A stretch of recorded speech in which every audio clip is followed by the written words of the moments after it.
days dry fasting. Hallelujah. uJesu Kristu inkosi. Jesus Christ is the Lord. uJesu Kristu inkosi. Jesus Christ is the Lord. Jesus Christ is the Lord. Yesu Kristu inkosi. Jesus Christ is the Lord. Yesu Kristu inkosi. Hallelujah. Amen. Siyabulisa. Hey, siyasengwe. Kodwa namhlanje. Hallelujah. Amen. So umshumayeli wasewisilathi ngaske ndoyika. Amen. Amen. Ngase ndithatha umsila ndiwufake. Phakathi kwemile babe ndinawo. Amen. Amen. Uyinsikelelo ke bazalwane ndiyabulisa kakhulu tata bekhona phakathi kwethu. Ngegama lenkosi uJesu Kristu waseNazaretha. Amen. Amen. Siyabulela kakhulu ngobukhona babo phakathi kwethu. Ngithe xa bencinganisa endlini ndizicingela nje ngoba inhliziyo ke iyacinga. Amen. Hallelujah. Ndithi hayi inabo tata bazibakhona. Bakhupha ndiphandle. Nendathi hayi abazibakhona. Naba bazisihlalela phandle. Amen. Amen. Kanti ke uThixo namhlanje. Hallelujah. Amen. Ngoba kukhona into okuthiwa namhlanje. Amen. Hallelujah. Akusasa kuthiwa namhlanje. There is a plan for today. Amen. Ibikhona eyayizolo iplan. Amen. Ibeyayizolo. Amen. Kodwa namhlanje is a new day. Hallelujah. Ndithenge mama usando thusekuseni. Usithi okay I have to lead. Ngaqamba yo ndizayiqala ngaphi? Ndizayiqala ngaphi ngoba hallelujah. Ndizayiqala ngaphi ngoba kukhona izinto oyuthi uqomba yabona le ndisabukela uba kwenziwa kanjani. Hallelujah. Hey, Dafana noDavide elinganisa impahla zikaSawule esithi uSawule khawunxibe ezibahla. Hayi ndaziva ukuthi ndiyaplana ndiyafuna ukuthi ndizafika ndithini ndizawuthi emveni koko ndithi hey kwafumanise ukuba andiyayibhuda ngokundiyenzayo. Haleluya. Kwanyanzeleka ke ngokuba makhe ndiyisonge yonke le yami into ndiyicinga iyenza.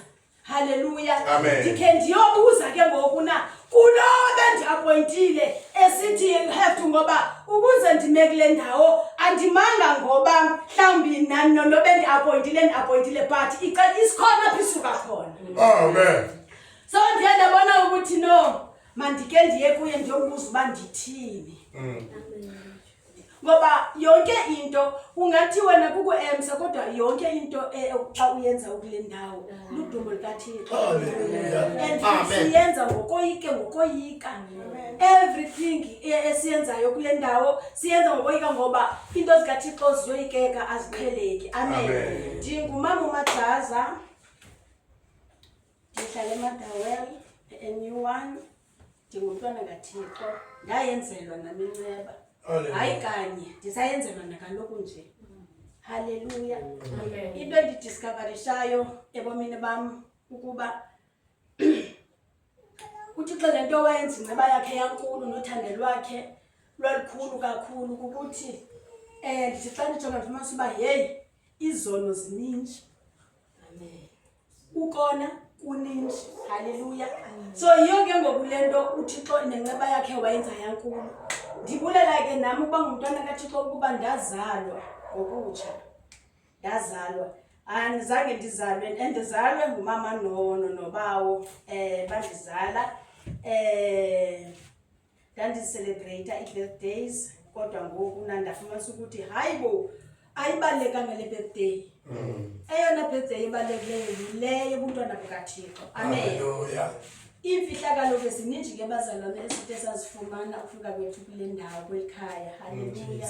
Zininzi kakhulu besifudula uqonde futhi ukuthi hayo nge-birthday inene kuzafuneka kucace. Kodwa sibonga bazalwane yazi ezinto sizenza singayazi. Yazi ukungazi kubuhlungu. Amen. Ndibulela ke bazalwane ukufunyaniswa nonxeba nami. Inkosi. konke sikwenzayo sikwenza ngenkosi. Apho bendikhoyo ke abangcwele bendisekuthini ngicacise kahle le ndawo ukuthi ndiyaxolisa kwibandla lonke. Haleluya. Ndiyaxolisa nakumama Manjati. Ndicela ukwenza ngohlobo inkosi indinike ngayo. Amen. Ndiyacela ngoba ndizoske ndiyenze ndise ndibhude. Haleluya. Amen. Ngoba ndibe ngandiyendizibanga practice ayibambeki. Amen. Haleluya. Ndicela ukuyiyekela ke ngoku kulo mnikazi wayo. Haleluya. Haleluya. Ngalendlela ebeyibeke ngayo ngegama lenkosi uJesu Kristu waseNazaretha kuye kwabekeke enhlizweni yami. Uyazibana xa sikholwa ayikho into esifikela ngebhaqo. Yonke into sisekukhanyeni. Haleluya.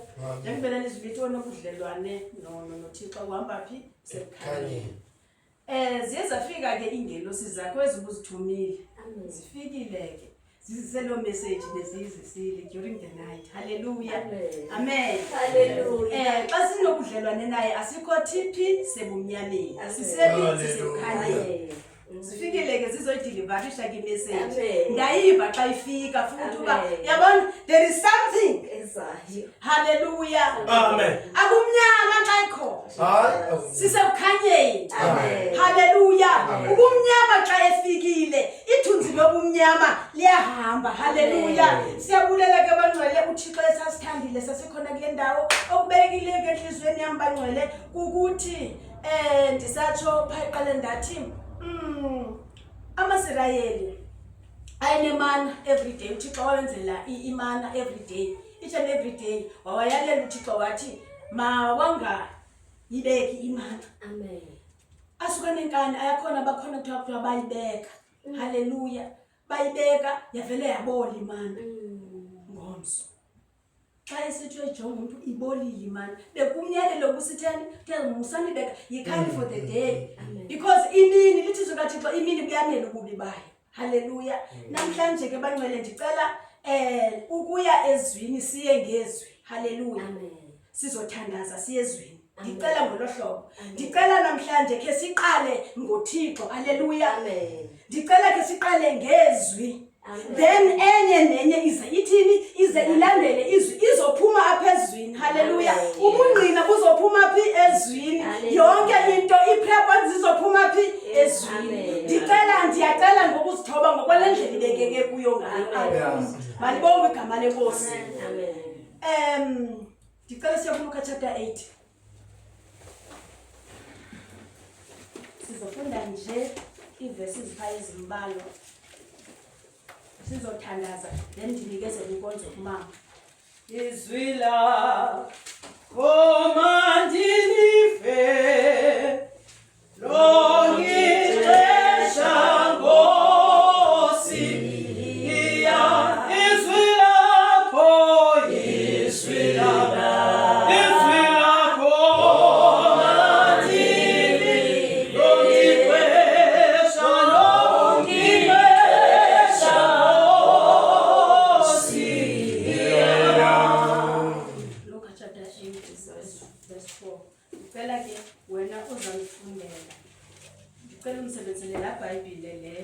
original Xhosa Bible version. Ufunde verse 4. Verse 4. Then uskipe uye ku-11. Jesu Kristu inkosi. Luka chapter 8 verse 4. Isihloko sithi umzekeliso womhlwayeli. Verse 4. Ke kaloku kwakubonakala ukuba kuthontelene isihlwele esikhulu bathi nabemizi ngemizi bawomela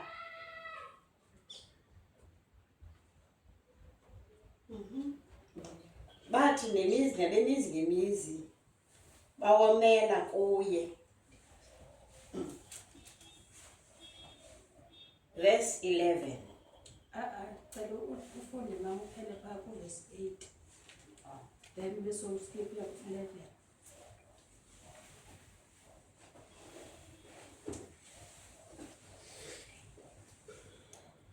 Macela uqala apha from 4 to 8.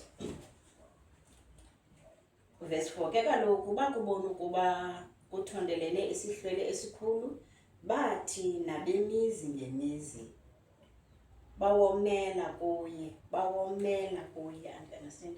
Then verse 5. Wathi ngokomzekeliso womhlwayeli waphuma waya uyihlwayela imbewu yakhe.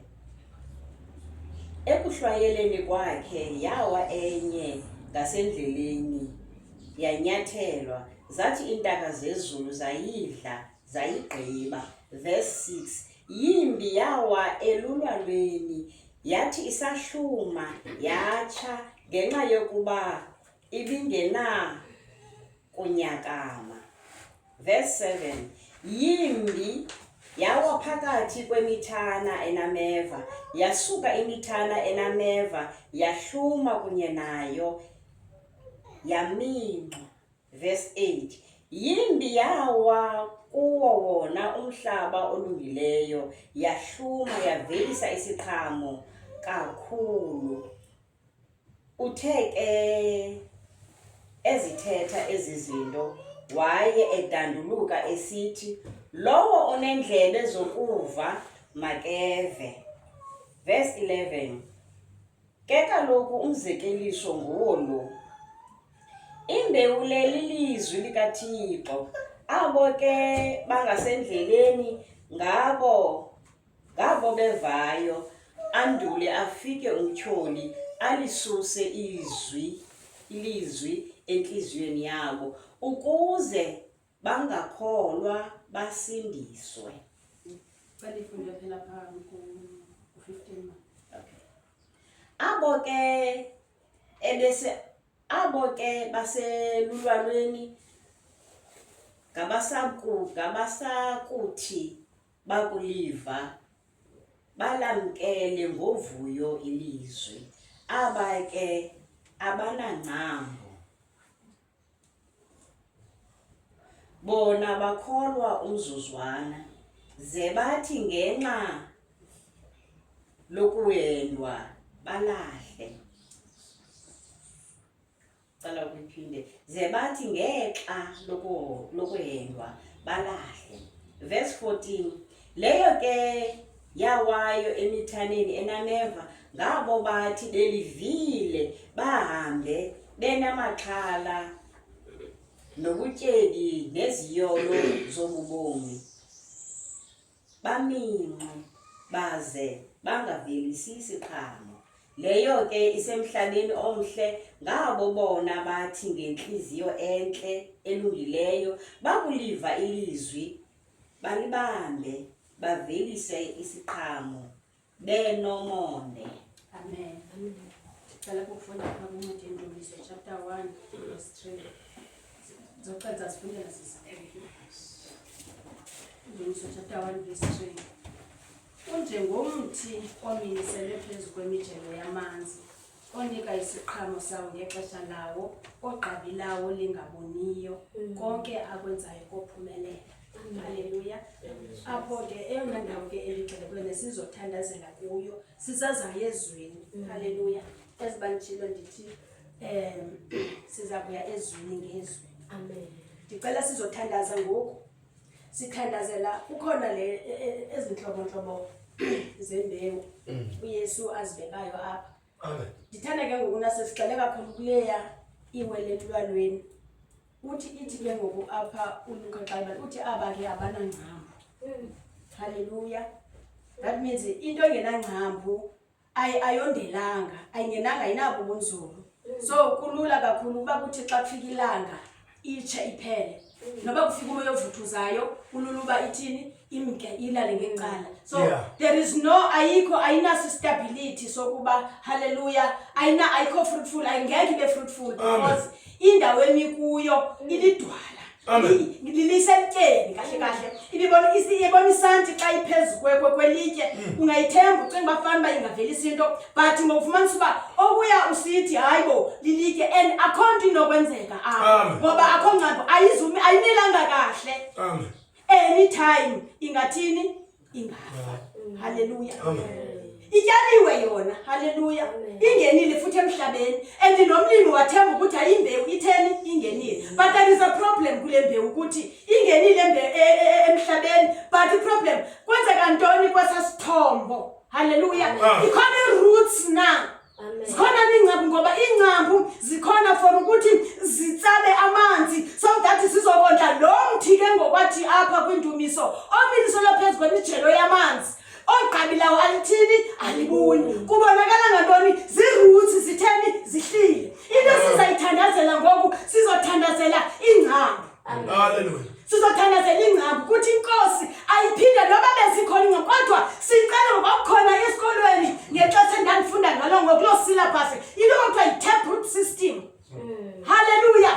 I-taproot system esityalweni yenzelwe ukuze kuthi ngexesha apho kukhona ikomile ngaphandle noba ungabona umthi ubethwa yi-season ngaphandle amagqabewile. Hallelujah. Kodwa i-taproot system is there to support the plant so that xa uyisika umasotyhini umanzi lo mthi. Amen. Noba amagqabawile awengenxa yantoni ye-season.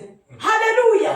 God, the taproot system under the ground is busy collecting the water. Hallelujah. So that to uphinde futhi uthini ukwazi ukunika isiqhamo ngexesha lawo. Hallelujah. We have to pray now sithandazele ntoni ingcambu.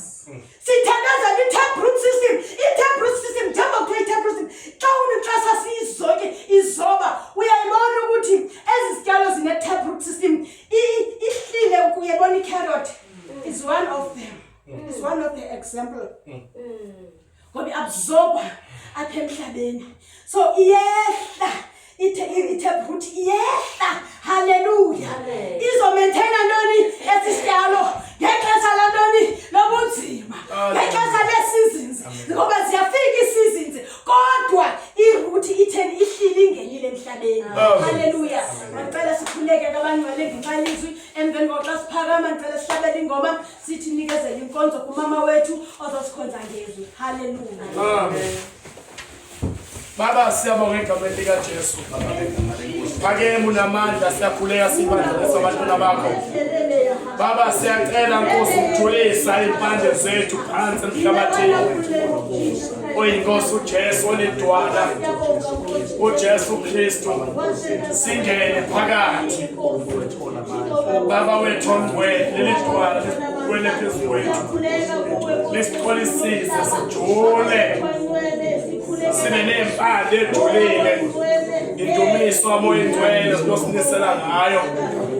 Ukuze sijule kuwe Baba. Ngegama lika Jesu. Baba siyakhuleka kuwe. Ngoba nguwe kuphela phakeme. Nguwe kuphela uNkulunkulu wethu ongcwele. Elikwakha kuleli dwala. Siqalisile impande zethu sibandla lakho. Siyakhuleka Baba egameni lika Jesu. Ukuze noma fike ivumvum ishaye imimoya. Singasuphuneki. Ngoba sakhile edwaleni. Waze washo Nkosi wathi wenza amazwi akho awenze. Ufanisa nendoda yakhile edwaleni. Siyathi bayifike ivumvum. Wafika nekhukhula. Nayishalo yangawa. Laba sisize. Nathi sakhe edwaleni sithulise impande zethu. Kulo idwala. Egama lika Jesu. Baba siyakhuleka. Baba ubajulise. Impande zethu kuwe Yesu. Egameni lika Jesu. Size Baba sijulise. Baba nguwe phela sithembile. Egama likaJesu. Sisize Baba wethu nomfowethu. Ujule enhlizweni zethu izwi lakho. Lingene lijule.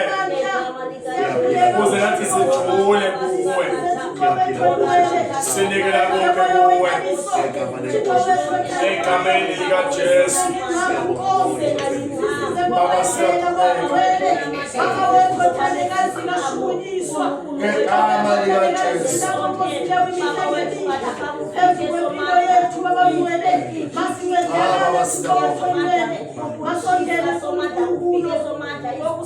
Sinikela kuwe Baba. Ibandeze kusibandela kakhulu. Kusande school namasha. Noma bonke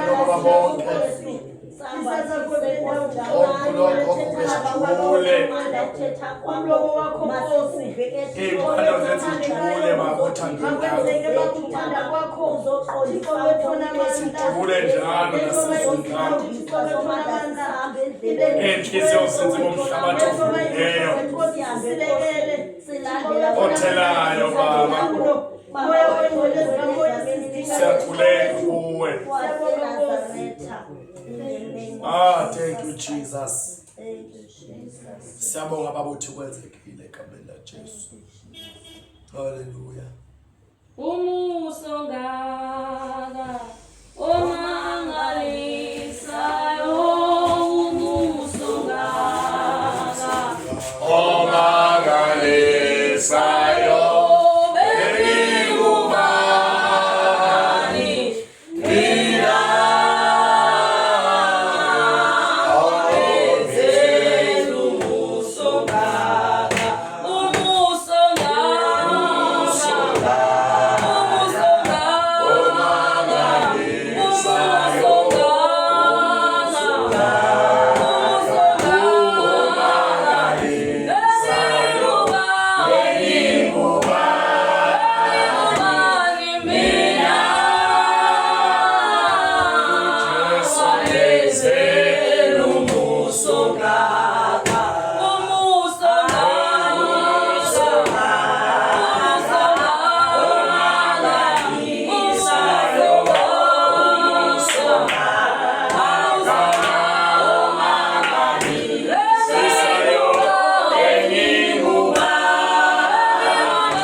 Yesu Kristu inkosi.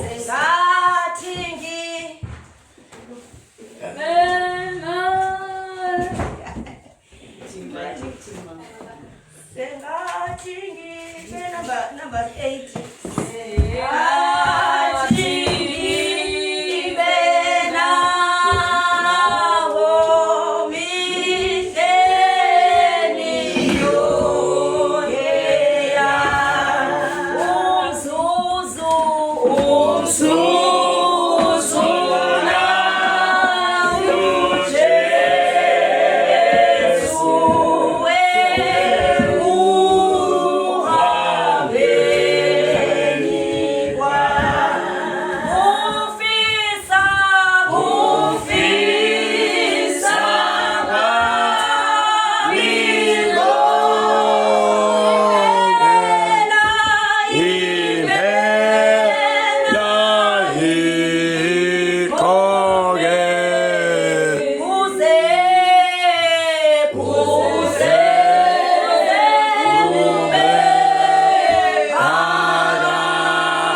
ndibulise bangcwele egameni lika Yesu Kristu waseNazaretha. Egameni lika Yesu Kristu waseNazaretha, ndim umama uManjati, umntana kaThixo bazalwane, ozelwe ngokutsha. Haleluya. Ndazalwa ngabazali bam. Haleluya. Bendizalele esonweni. Wabona uYesu Kristu ukuthi lona ndifuna phinda azalwe futhi abe ngumntana wami. Haleluya.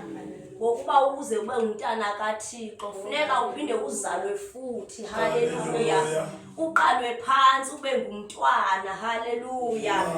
Wandenzela inceba ke uYesu Kristu ngoba khona mnye ozawubona ubukumkani bukaThixo engakhanga azalwe ngokutsha. Haleluya. Engakhanga azalwe ngomoya nangamanzi. Haleluya. Lithu ilizwi lenkosi uYesu Kristu bazalwane ithetha ukuthi funeka siphinde sizalwe emva koko sihambe ngokukamoya oyingcwele bazalwane. Haleluya. Haleluya. Siphile impilo entsha ke bazalwane. Haleluya. Ekuzalweni ke bazalwane kuphila lempilo kuphilwa ngayo kwelikhaya uzalwa kulo. Haleluya. Awuthi ndiguqukile ndizalwe ngokutsha kodwa ube saphila la mpilo ubukade uyiphila. Haleluya. Haleluya. Nami ke bazalwane uYesu Kristu wandizala ndangumntana wakhe bazalwane. Bazalwane wandiqala phansi wandisebenza akakandigqibi bazalwane ndisasetyenzwa. Haleluya. Ndihleli bazalwane ndine hope enhlizweni yami ukuthi mhla wavela uYesu nami bazalwane ndizawuthi ndifane naye bazalwane. Haleluya. Kuba isimo sami siyawuguqulwa bazalwane. Haleluya. Ndihleli bazalwane ke ndihleli kwinhlambuluko bazalwane. Haleluya. Ukuze nami ngenye imini xa ebuya uYesu Kristu ixilongo likhala nami ndilive bazalwane, nami angandishinga semva utata wam bazalwane, ngoba nguye utata wam bazalwane, senayo notata semhlabeni, hayi ke nguye kwaphela bazalwane. Haleluya. Angandishiya umntana wakhe ngasemva bazalwane. Haleluya. Ahambe nami bazalwane egameni likaJesu. Amen bazalwane. Amen bangcwele bazalwane. Bendingayazi ukuthi ndim namhlanje uzawuthi asikhonze ngezwi, kodwa inkosi ibone kanjalo bazalwane. Ndithe xa ndisiza apha ndafumana imessage ndisendleleni esikwakuma umshabala sithi andiphila kwendabe akaphilanga nyani bazalwane egameni likaJesu. Ndizawuthanda ukuthi simthandazele kakhulu bangcwele egameni likaYesu Kristu waseNazaretha. Haleluya. Bazalwane, hayi ke bazalwane ndim ke Danani. Haleluya. Egameni likaJesu. Kodwa ke sinabithemba ba uThixo uzawuphinda sinike enye opportunity. Haleluya. Ukuthi asikhonze ke ngokuvuma kwakhe ngezwi bazalwane egameni likaYesu. Kodwa bazalwane ndimi kwa this old mama Manjati bazalwane uzawunipha izwi namhlanje egameni likaYesu. Ndiyamthemba kumoya oyingcwele bazalwane ukuthi nguye owenza umsebenzi bazalwane, thina sibazi vessels nje bangcwele egameni likaJesu. Ndithi ke ndiyivessel yakhe makasebenze ngami namhlanje egameni likaYesu. Amen. Sicela ukubulisa haleluya umama wethu mama uCacambile phakathi kwethu egameni likaJesu, eze kulomzumtsha egameni linamandla, ehamba nosese umntanami egameni likaJesu egameni linamandla. Sibulisa tata inceku zenkosi esiphanga semva saze sabusiseka uba notata phakathi kwethu. Sendinake sene-expectations bakwafuna kube njalo koko ke egameni likaJesu. Amen. Sibulise omama bonke abaphathi kwethu, sibulise intombi ezikhoyo phakathi kwethu egameni likaYesu Kristu waseNazaretha. Haleluya. Nomoya oyingcwele Nkosi yami bazalwane, Nkosi yami umoya kaThixo, uThixo ohleli nathi bazalwane. He just has to put up with us all the time bazalwane. Umoya oyingcwele Nkosi yami ndike ndiqomba mhla kwaze kwabuya ibandla laphinde lesifika sathi umoya oyingcwele hayi ndaze ndashiywa emhlabeni nabantu abangevayo. Haleluya. Kodwa ke uyasinyamezela, uyasifundisa, uyasiqeqesha, uyasilungisa kodwa bazalwane ndiyambulela kakhulu umoya oyingcwele ngoba kukhona mnye oya kuYesu Kristu engakhanga adonswe nguThixo ngomoya wakho oyingcwele bazalwane. Nami ke bazalwane wavuma umoya oyingcwele ukuthi nami asetshenziswa ukuthi andidonse bazalwane. Haleluya. Akhona umuntu othi engekasinso esesenyameni afuna uThixo bazalwane. Ayinguwe lo wathi namhlanje ndiyamfuna uYesu waphakamisa isandla, ayinguwe. Haleluya. Wadonswa. Amen. Wadonswa waziswa kuThixo. Ngumsebenzi kaThixo loba uthi ngalamini nguThixo. I promise you akhona umuntu osemhlabeni osindiswa ngokweyakhe inyama ubaphathi hayi ndidiniwe mina ngozizono aziphakamisela isandla amkela uYesu. Akekho. Uyadonswa ngoba inyama lena isuke ingafuni na isono sabe sisuke singafuni ngawo uSathana amadimoni asubethe esethe nqi awuyindawo. Kodwa athi uThixo ndizolanda yena namhlanje ndihamba naye. Ndiyayibonga inkosi bazalwane. Ubapha wandenzela nonceba bazalwane. Ndicela bazalwane sitshile incwadi zethu kwincwadi yokuqala ye-Chronicles yeziKorinke. I think utsho ngesixhosa incwadi yokuqala yeziganeko chapter number 4. Sizawufunda phayana ke bazalwane uverse 9 noverse 10 egameni likaYesu Kristu waseNazaretha. Haleluya. Sizafunda apho bangcwele egameni likaYesu Kristu waseNazaretha.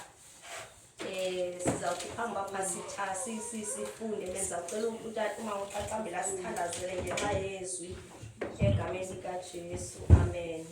Amen.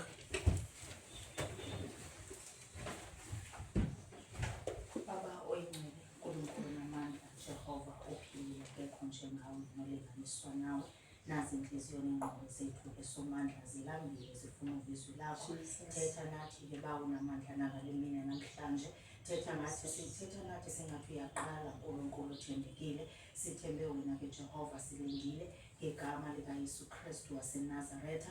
Nangu nomntana wakho sombeke phambi kwethu bawo namandla mombathise ukuze abe ngumbhobho wendaba ezisuka kuwe ngegama likaYesu Kristu waseNazaretha. Amen. Amen. Haleluya. Ndizawufunda phaa kwincwadi ye-English bazalwane King James Version. And then ndizawucela ke ngoku omnye umzalwane andifundele ngesixhosa. Haleluya. Lithi apha bazalwane ilizwi lenkosi. And Jabez was more honorable than his brethren, and his mother called his name Jabez, saying, because I bear him with sorrow. Verse 10. And Jabez calls on the God of Israel, saying, chapter number 4, verse 10, verse 9 and 10. Amen. Verse 9. And Jabez was more honorable than his brethren, and his mother called his name Jabez, saying, because I bear him with sorrow. Verse 10. And Jabez called on the God of Israel, saying, oh, that thou wouldest bless me indeed, and enlarge my coast, and that thine hand might be with me, and that thou wouldest keep me from evil, that it may not grieve me. And God granted him that which he requested. And I know ukhona umuntu one-English elula. Anelisa na-English. Oh. King James.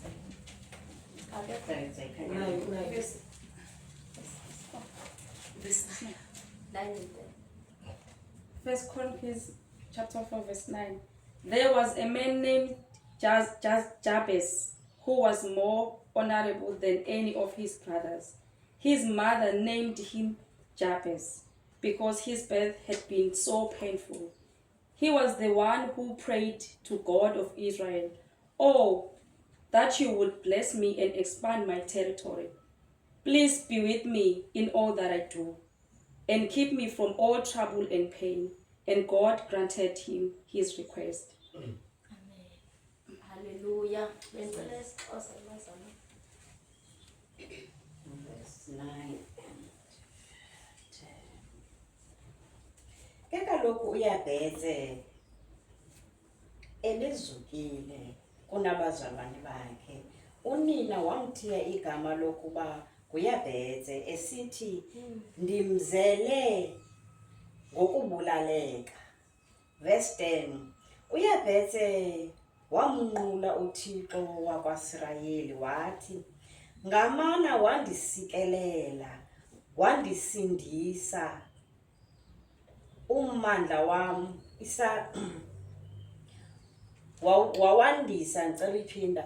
UYabhethe wanqula uThixo wakwaSirayeli wathi, ngamana wandisikelela, wawandisa ummandla wam, isandla sakho saba nam, wandithintela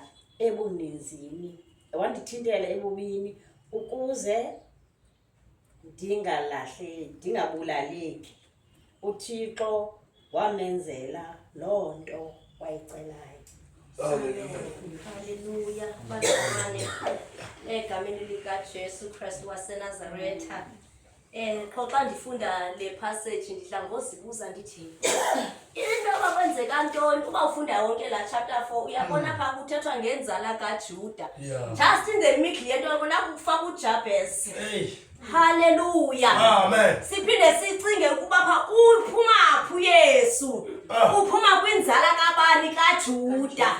Haleluya. Wathatha uJabez wafaka wathathu phakathi kwantoni kwenzala kaJuda bazalwane.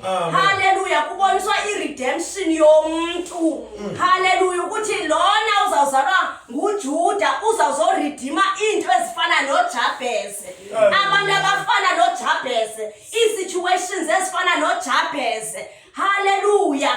Kulento bapha kuthethwa ngomnombo kaJuda. Umnombo kaJuda uhamba yakuyesu akangena indawo kumnombo kaJuda uJabez bazalwane. Kodwa wabona uThixo uba kuhle ukuthi nje afake only two verses in the middle of lo mnombo kaYesu Kristu. Makafake istory sikaJabez. Lithi ilizwi likaThixo uJabez wazalwa ezalwa ngunina emzala ebuhlungwini. Asiyazi lenhlungu wayenayo umama kaJabez, lenhlungu wayeyikherishile enhlizweni yakhe ukuze abone ukuthi makathi nalomzali leyo ambhabhathisa ukuthi wena igama lakho nguJabez elibiza ukuthi pain. Wabona ukuthi lenhlungu akuyo makayithini makayitransfere kumntana wakhe. Athi nawe you are going to be a carrier of pain. Njengoba ndikuzalele enhlungwini nawe you are going to carry pain. You are going to cause pain. Impilo yakho izaba bubuhlungu. Sithetha ngegenerational curse. Hallelujah. Hallelujah. Namhlanje uJabez wabona ukuthi ilizwi likaThixo he was more honorable than his brothers. Hallelujah. Lithi waye honorable kodwa uThixo wabona ukuthi Nkosi yami nanku umuntu ethetha into over isidalwa sami khange ndithi lo muntu lona ndimdalayo ndimdalela ubapha abe carrier of pain and grief enze ipain ebantwini naye abe nepain empilweni yami. Ndifuna lo muntu abe yindoda yeona. Wathi uThixo kuzawugqibela mna. He became honorable than his brothers. Mhlawumbe brothers zazo zakhe bona babenikwa blessing ngumama wabo, babenikwa blessing tata wabo. Kodwa wathi uJabez andiyifumananga yabazali blessing, ndizayoyifuna kuThixo eyami blessing. Ndizawuhamba ndiyoyifuna kuThixo. Abazali bona bayabathi mna ndizawubapha ndizawuzisikesa. Ipain bazalwane it is not a blessing. Nokuthi nomuntu ongumama, umuntu ongumfazi wathi uEva xa ekheswa nguThixo wathi you will birth in pain. Wathi noba abantu bathe mna ndizawuza nepain which is a curse, mna andijonganga aba, ukhona ondenzileyo, ukhona umdali wami, ndizawuya kuye, ndiyayazi ukuthi unecebo ngempilo yami, makaze neblessing. Lithi ilizwi likaThixo awukakusikeleyo akasoze kube khona umuntu onokwazi ukuthi akuthini akuqalekise. Hallelujah. Athi amasirayeli sesendleleni yawo ehamba noThixo kwazi indoda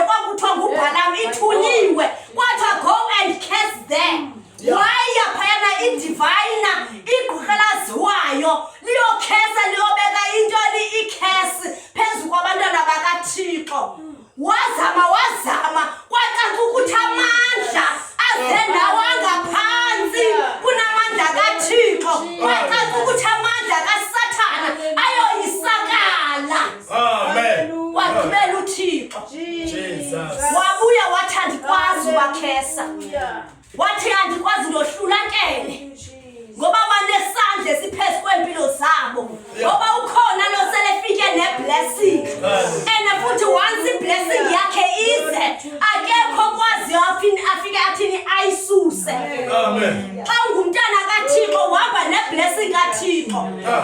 Hallelujah. Masingayisijongeli phansi insikelelo kaThixo. Uba unensikelelo kaThixo phezu kwempilo yakho yonke into iyenzeke empilweni yakho. uJabez waba naye nalo revelation kungekho nomoya ingcwele wana revelation wathi all that I need is God.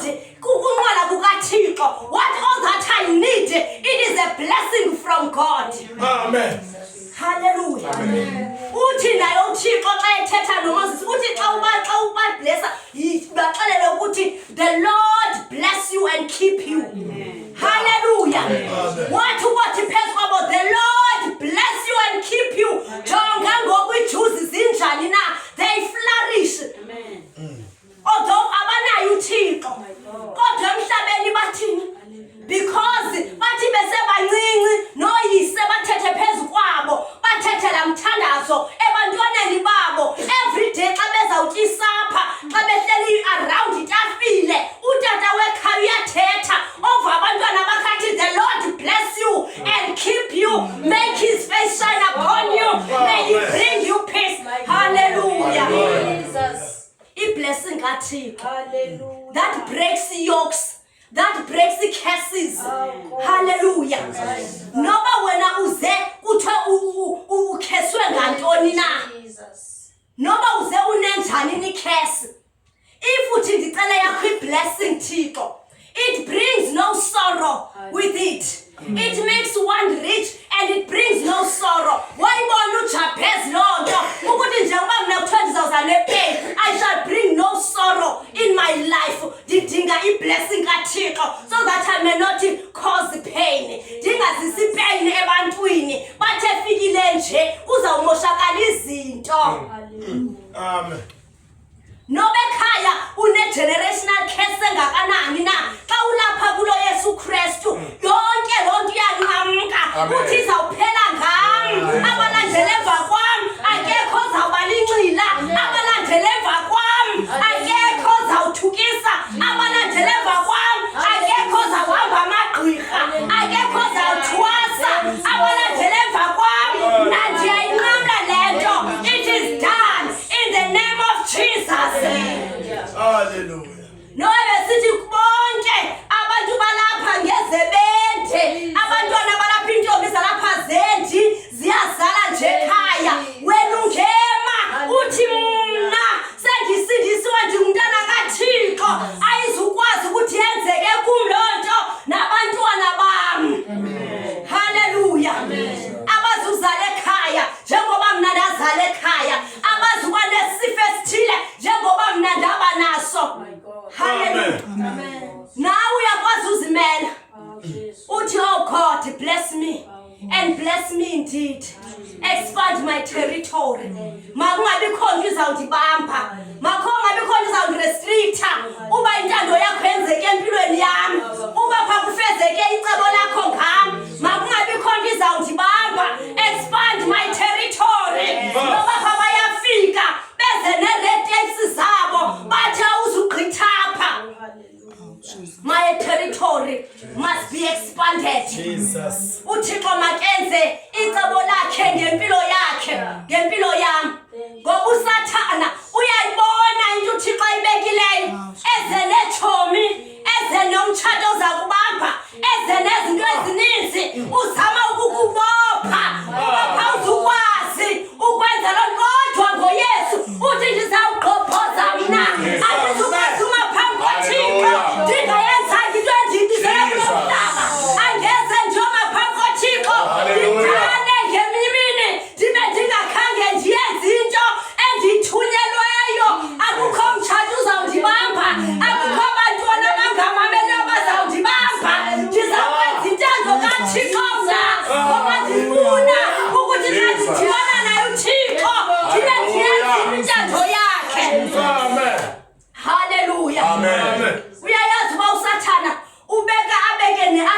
futhi afake isimilo esiza kukurestricta ungakwazi ukuphumelelisa icebo likaThixo.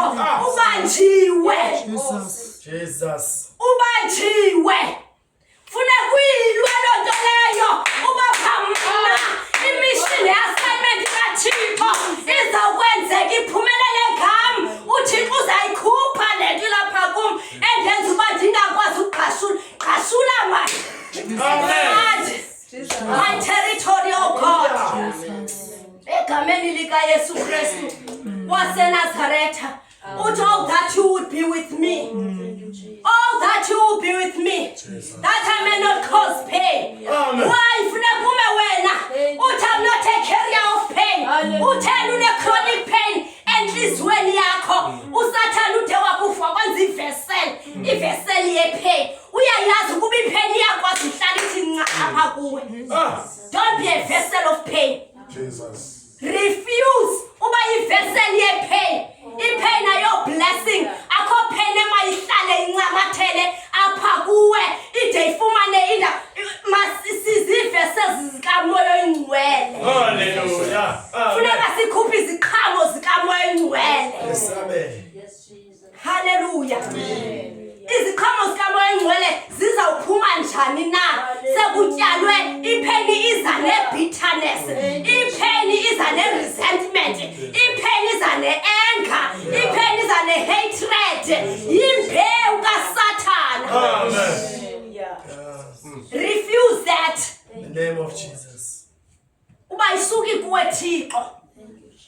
Kutheni ndanepain noba pha kukhona abayityalayo ii-circumstances ezigqitha kuzo ziyafuna kunjalo nje zityala kodwa irefuse. Uthi mna andingumhlaba wokukhula imbewu kaSathana. Amen. Andinguwo umhlaba wokuthi unetheze kumoya kaSathana ahlale kum egameni lika Yesu Kristu waseNazaretha. It doesn't matter ukuthi background yami nawe injani na. Hallelujah. Kodwa nanku uYesu namhlanje. Yeah. Nanku uYesu namhlanje ofuna uzosikhulula. Even ku generational curses. Even kwizinto ezathethwa over impilo zethu. Mhlawumbe ezinye izinto sizithetha ebantwaneni bethu. Hallelujah. Amen. Njengomama kaJabez wathetha lento phezu komntwana wakhe. Akayithatha lento bapha izwi kaThixo. Izwi kaThixo lithi uDeuteronomy, your womb shall be blessed. The fruit of your womb shall be blessed. Zangathi umama kaJabez athi the fruit of my womb shall be blessed. Zangamezwini. Instead wathi leni fruit izaba yipain. Hallelujah. Amen. Mhlawumbe khange sibe njalo phezu kwabantwana bethu. Noba sibabona beyintoni bejika beyile kodwa wena uyakwazi uthetha phambi kwa uthi ukhona oxokayo apha ukhona kodwa ayingoThixo ngokuThixo yena uthi the fruit of my womb shall be blessed. And the blessing of God shall not bring sorrow to me. Amen. Uthi uba ukhona lithi ilizwi likaThixo thina ne-household zethu shall be saved. If you believe in the Lord Jesus Christ, you shall be saved, you and your household. Uyimele loo nto sebengafuni usindiswa. Uthi likhona ixoki kwaye ingoThixo lowo. Likhona ixoki kule ndlu. Amen. IngoThixo ngoba izwi likaThixo lithi mna usindisa kwami ndisindiswa nendlu yami. I refuse. Uba kumanifest ubuxoki endlini yami. Oh my God. Thank you, Jesus. Simezwini omama. Uthixo sincede atshintshe nokuthetha kwamalwimi lana ethu. Sithethe ilanguage bazalwane. Sithethe izwi likaThixo bazalwane. Singangqinelani noSathana bazalwane. Singadebate noSathana namadimoni. Hallelujah. Sibe ngomama banobulumko. Singathethi language yasesiwogweni yasemkhathini. Lento ithethwa amadimoni ayinyenyezelayo ezindlebeni zomntwana wakho nakuyo iafema. sithetha namadimoni ilanguage yasemkhathini kuthiwe emkhathini sozabento kuthiwe uzaba lincila kuthiwe uzawuhlala egula nawe uthetha lonto ungqinela izwi lasemkhathini utshila kwiBhayibhile yakwaSathana tshila kwizwi likaThixo uthetha umengezwi uthi linyaniswa lilizwi akukho curse over my home. Amen. Because what God has blessed, no one can ever curse. Hallelujah. Ucaca ukuthi ngubani onamandla. Ngoba lokhu nanku noBhalamu wabona ukuthi lamandla eze nawo ashona phansi bazalwane. Ashona phansi. Hallelujah. Mkhulu lo Thixo. Uzayo bangcwele. Mkhulu lo Thixo unamandla bazalwane. Unamandla bazalwane. Ubapha ningaze nibone the power that uThixo ayinvestileyo apha kuthi apha kuni bazalwane, the power of the Holy Spirit. Hallelujah.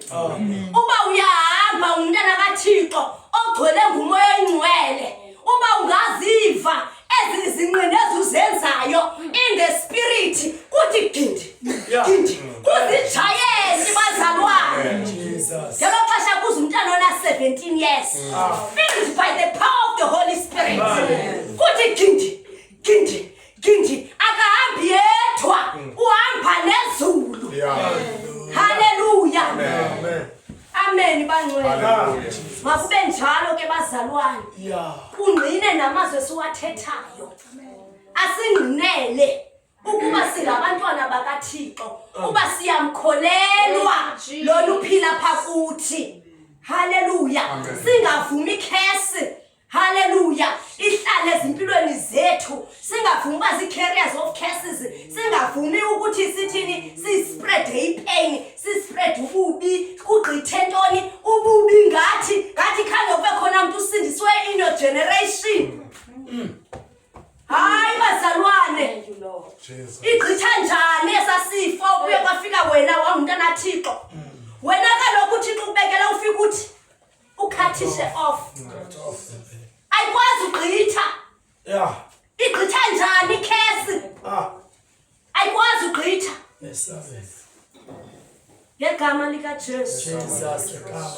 Hallelujah. Hallelujah. Ngoba sekufika uThixo kwelikhaya. Sekufika uMadida kwelikhaya. Kufike uXolo kwelikhaya. Noba bekusiliwa funeka kufike ngokuXolo. Kufike inzolo. Hallelujah. Hallelujah. Egameni lika Jesu Kristu waseNazaretha. Amen bazalwane. Ingathi ke bazalwane singafana naye bazalwane. Jesu lento yobapha uThixo wa decide nje into yobapha lento kaJabez makayibeke phakathi kumnombo oyozalwa uYesu Kristu. Wayesibonisa ukuthi uYesu Kristu uyakwazi ukutshintsha istory. Uyakwazi ukutshintsha izinto bezithethiwe za establishwa emkhathini.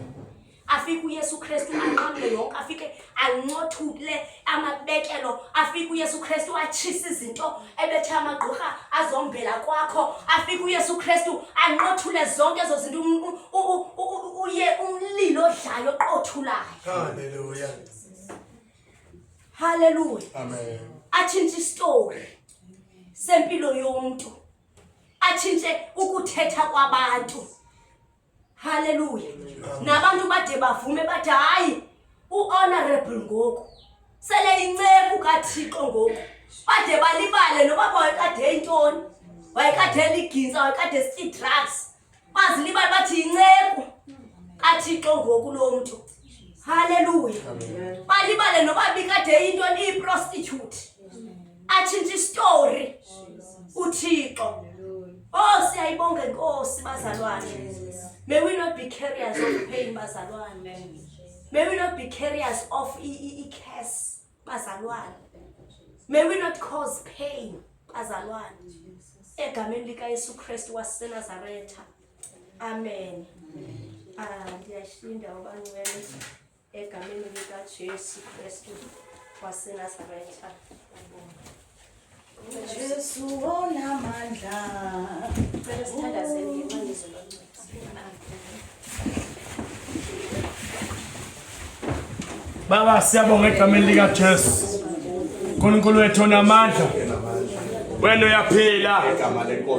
Phakeme baba siyabonga. Dumo lonke lukufanele. Izibongo zonke zingezakho. Phakeme wena wedwa. Wethembekile baba siyabonga.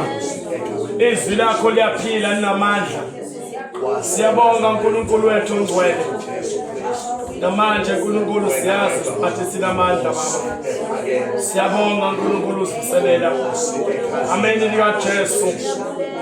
Siyabonga Nkosi ngegama likaJesu. Noma kuthiwa Nkosi kwaqalekiswa ukhuluma izinto kwempilo zethu. Ngegama likaJesu zaqashula ziyachithwa. Empilo zethu esomndeni esomthathe ngegama likaJesu siyachitha yonke imisebenzi. Ngegama likaJesu. Ngegama likaJesu Kristu. Siyakhuleka kuwe baba. Siyahlulekisa imimoya emisebenzi yaSathane. Ngegama likaJesu. Ngegama likaJesu. Siyakhuleka kuwe baba. Uyaphila. uNkulunkulu wethu ongcwele. Sihlulekise yonke imimoya imisebenzi yaSathane. Kuyachithwa konke okwesitha sihlulekise. Ashula wonke amakhesi, ashula wonke imimoya, ashula amaphenzi wonke. Ngegama likaJesu phemba kamoya ongcwele. Phakeme baba bengikaze ukutholisa amandla Nkosi okuma kuwe njalo. Ngegama likaJesu siyabonga baba izwi lakho esiphilayo ngokuphakeme. Wena funa ilutho baba. Egameni likaJesu. Ngegama likaJesu. Inkosi yethu ebusayo, Nkosi yethu. Ngegama likaJesu Kristu. waseNazaretha. Nkosi yethu namandla. Hallelujah. Siyabonga Nkosi lethu, siyabonga Mfundisi wethu. Siyabonga ngegama likaJesu Kristu. Jesu Kristu.